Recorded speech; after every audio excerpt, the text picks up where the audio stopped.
Update po tayo sa isinasagawang protesta ng mga estudyante sa UP Diliman. At may ulat on the spot si JP Soriano. JP? Connie, magandang hapon. Nag-uumpisa na nga ang university-wide Black Friday protest dito sa University of the Philippines, Diliman sa Quezon City.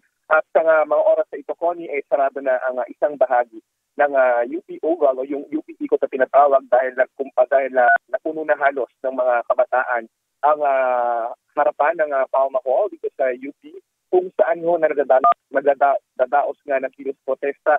Ang panawagan ng mga kabataan dito, Connie, panagutin ang lahat ng sangkot sa korupsyon, partikular sa flood control project. Wala daw dapat piliin kamag-anak man ng pinakamataas na leader ng bansa, mga senador man, at kung sino-sino pang opisyal at pati nga mga budget na nakuha dapat daw ibalik. Yan nga ang panawagan ng mga mag-aaral dito sa UP Diliman para sa kanilang Black Friday protest. Kagabi, Connie, naglabas ng pahayag si UP President Angelo Jimenez na sa gitna ng isiniwalat na korupsyon sa gobyerno, hindi raw dapat maging neutral. Kaya suportado niya ang pagpapakita ng outrage o galit ng publiko sa mapayapang paraan.